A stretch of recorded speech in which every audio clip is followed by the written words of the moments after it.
खुदा बाप और बेटे और उल कुदस के नाम से आमीन। मसीह में आप सब की सलामती हो। बहार कॉलोनी कोट लखपत लाहौर से मैं एंड्रू इसाक आपके हुजूर रोज़मर्रा की तलावतें लेकर हाजिर होता हूँ। तो मेरे अजीज़ों, आइए हम भरपूर ईमान के साथ आज की तलावतें सुनते हैं। उन सब दुखों को याद रखो जो तुमने बर्दाश्त किए हैं, अब भी एतबार रखो। हमारे लिए आज की पहली तलावत इब्रानियों के नाम खत उसका 10वां बाब 32वीं आयत से लेकर 39वीं आयत तक। मगर उन पहले दिनों को याद करो जब तुमने मुनव्वर होकर दुखों की बड़ी लड़ाई की बर्दाश्त की, कुछ तो इस वास्ते कि तुम लान तान और मुसीबतों से अनगुश्त नुमा बने, और कुछ इसलिए कि तुम उनके शरीक हुए जिनके साथ ये बदसलूकी की जाती थी, क्योंकि तुमने कैदियों की हमदर्दी भी की और अपने माल का लुट जाना भी खुशी से कबूल किया, ये जानकर कि तुम्हारे पास एक बेहतर और दायमी मिल्कियत है। बस अपना पुख्ता एतबार हाथ से जाने ना दो, क्योंकि उसका अजर अजीम है। क्योंकि तुम्हें सब्र करना ज़रूर है, ताकि तुम खुदा की मर्ज़ी पर अमल करके उस वादा को हासिल कर लो। क्योंकि अब थोड़ी ही सी मुद्दत बाकी है कि आने वाला आएगा और ताख़ीर ना करेगा। ईमान से मेरा सादिक ज़िंदा रहेगा, और अगर वो हटे तो मेरी जान उससे खुश ना रहेगी। मगर हम उनमें से नहीं जो हलाकत के लिए हट जाते हैं, बल्कि उनमें से हैं जो जान बचाने के लिए ईमान रखते हैं। पाक कलाम का पढ़ा और सुना जाना हम सब के लिए बाइस बरकत हो। खुदा का शुक्र हो। सादिकों की निजात खुदावंद की तरफ से है। मेरे अज़ीज़ो, आई हम खुदावंद अपने खुदा की हम्दो तारीफ़ करें। मैं आपके सामने पढ़ूंगा ज़बूर नंबर 37, उसकी 3री से 6ठी, 23वीं से 24वीं और फिर 39वीं से 40वीं आयत तक।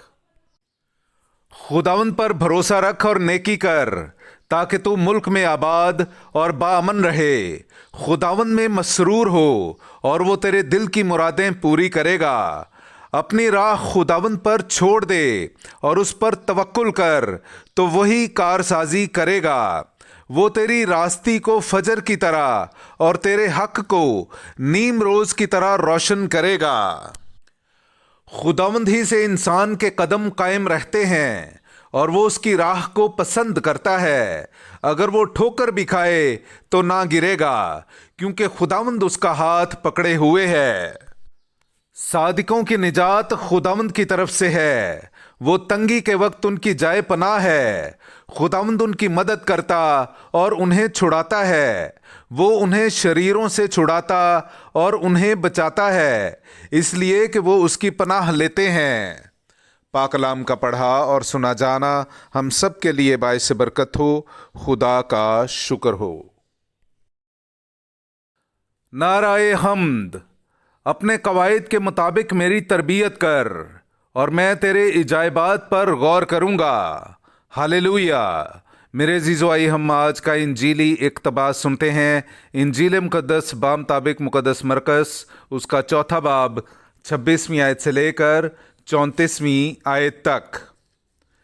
और उसने कहा, खुदा की बादशाही ऐसी है जैसे कोई आदमी ज़मीन में बीज डाले और रात को सोए और दिन को उठे, और बीज उगे और बढ़े, और वो जाने भी ना कि ये कैसे होता है। ज़मीन खुद ब खुद फल लाती है, पहले पत्ती, फिर बाल में पूरे दाने, और जब फल पक जाता है तो वो फौरन दरांती लगाता है, क्योंकि काटने का वक्त आ पहुंचा।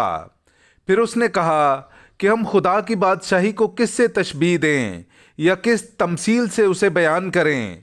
वो राई के दाने की मानित है कि जब ज़मीन में बोया जाता है तो ज़मीन के सब बीजों से छोटा होता है, लेकिन जब बोया गया तो उगता और सब तरकारियों से बड़ा हो जाता, और ऐसी बड़ी डालियां निकालता है कि आसमान के परिंदे उसके साए में बसेरा कर सकते हैं। और वो ऐसी ही बहुत सी तमसीलों में उनकी समझ के मुआफिक उनसे कलाम करता था, और बेतमसील उनसे कुछ न कहता था, लेकिन तन्हाई में अपने शागिर्दों को सब बातों के मैनी बताता था। پاک کلام کا پڑھا اور سنا جانا ہم سب کے لیے باعث برکت ہو۔